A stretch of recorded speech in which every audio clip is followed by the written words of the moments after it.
Ուսուցիչը նվաստացնում է տղային իր հագուստի պատճառով, չհասկանալով կամ չգիտակցելով, թե ինչպիսի տղա է նա իրականում։ Իսկ այժմ թարգմանեմ այս պատմությունը հայերենով։ Ուրեմն այստեղ նշվում է, որ ոչ մեծ քաղաքում ապրում էր մի տղա, որի անունը Ալեքս էր։ Իր ընտանիքը շատ աղքատ էին, և նա ամեն առավոտ հագնում էր հին մաշված հագուստ, որը կորցրել էր իր սկզբնական տեսքը և գույնը։ Տղայի արտաքին տեսքը խղճահարություն էր առաջացնում, ուրիշ ոչինչ։ Նրա կոշիկները պատառոտված էին և կեղտոտ, իսկ նրա վերնաշապիկն ու տապատը թեև մաքուր էին, բայց ակնհայտորեն չէր համապատասխանում դասարանի երեխաների կարգավիճակին։ Ալեքսը հաճախ էր զգում, որ մարդիկ արհամարհանքով են նայում իրեն, բայց նա արդեն սովորել էր դրան։ Մի օր, երբ ուսուցիչը սկսեց մաթեմատիկայի տնային առաջադրանքները բաժանել, Ալեքսը կրկին իր ուշադրության կենտրոնում էր։ Նրա տեսքը անմիջապես գրավեց ուսուցչի ուշադրությունը, ով չնայած իր բոլոր ջանքերին, որքան էլ փորձեց, չկարողացավ թաքցնել իր դժգոհությունը։ Նա անմիջապես որոշեց, որ Ալեքսն այդ ուսանողներից է, կամ այն ուսանողներից է, ովքեր հետաքրքրված չեն ուսմամբ և դժվար թե կարողանան կատարել առաջադրանքը։ Բայց երբ ուսուցիչը բոլորին խնդրեց լուծել գրատախտակի վրա բարդ խնդիր, Ալեքսը ինչպես միշտ չփորձեց ուշադրություն գրավել իր վրա և նստեց դասարանի անկյունում։ Նա լուռ հանեց նոտատետրը և սկսեց գրել։ Նրա շարժումները վստահ ու արագ էին, չնայած այն հանգամանքին, որ ուսանողների մեծ մասը շփոթված էին և փորձում էին լուծել խնդիրը։ Ալեքսը առանց որևէ դժվարության լուծում է խնդիրը, որն իր մոտեցման մեջ ճիշտ և նույնիսկ էլեգանտ էր ստացվել։ Այսինքն լուծումը շատ ճիշտ էր ստացվել։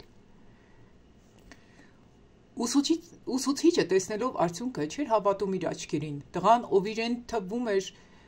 ոչ խելացի, նա լուծեց մի խնդիր, որը շփոթեցրեց դասարանի ամենախելացի երեխաներին։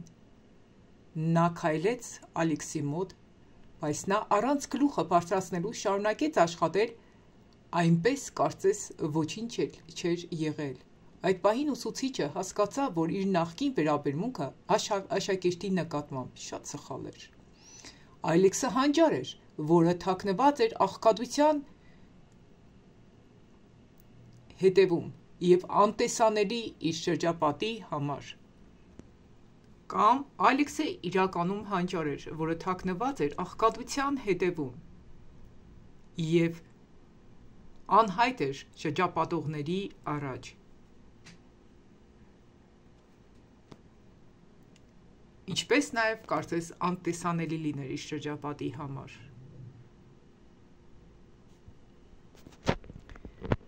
Նա կարող էր ամենալավ աշակերտներից մեկը լիներ, բայց ոչ ոք չգիտեր այդ մասին։ Նա ոչ մի անգամ չէր խոսել իր կարողությունների մասին, այլ նախընտրել էր լռել, որպեսզի ծաղրանքի չենթարկվեր։ Բայց նրա համառ լռությունը ուշադրության արժանացրեց ոչ միայն ուսուցչին, այլ նաև իր դասընկերներին։ Ժամանակի ընթացքում Ալեքսը ցույց տվեց իր բոլոր տաղանդները կամ պարգևները։ Նրա սովորելը ոչ միայն լավն էր, այլ նաև իսկլուչիտելներ, այսինքն բացառիկ էր։ Ուսուցիչը հասկանալով իր սխալը սկսեց օգնել, որպեսզի նա հասնի հաջողությունների, և մաթեմատիկայի առումով նա շատ առաջատար էր և հայտնի դարձավ դպրոցում։ Ալեքսը էլ չէր նստում վերջի նստարանի վրա մենակության մեջ։ Հիմա արդեն նա դարել էր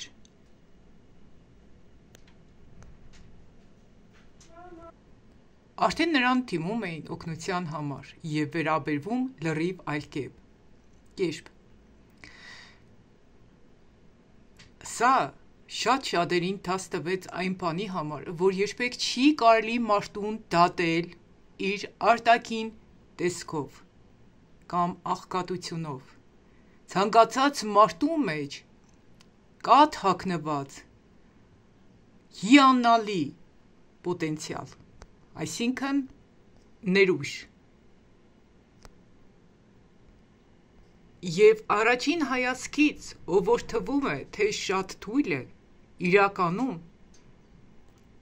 ճանաչվում են որպես շատ ուժեղներ։ Սիրելիներ, այս էր պատմությունը այդ երեխայի մասին, որը ուզեցա թարգմանեի։ Շատերը գիտեն, թե կարդում եմ ու լավ չեմ կարողանում կարդալ, չեն էլ պատկերացնում, որ հենց այսպես թարգմանում եմ և ներկայացնում եմ բոլորիդ, որպեսզի կարողանամ օգտակար լինեմ բոլորիդ։ Ուրեմն, այս պատմությունն ունի շատ արժեքավոր նշանակություն բոլորիս համար, որպեսզի մարդկանց դատարենք դատել արտաքինով, թե ինչ է հագնված, ինչպիսի պայմաններում է ապրում։ Շատ շատերին դատելով արտաքինով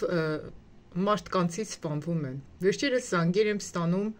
որոնք շատ լուրջ օգնության կարիք ունեն։ Շատ հավատացյալներ մտածում են, եթե մարդը նյութական նեղության կամ դժվարության մեջ է, ուրեմն Աստված իրեն հետ չէ։ Ոչ, Աստված իրեն հետ է։ Պարզապես Աստված այդ աղքատներին մեզ ցույց է տալիս, որպեսզի կանգնենք նրանց կողքին։ Քիչ առաջ նորից զանգ ստացա,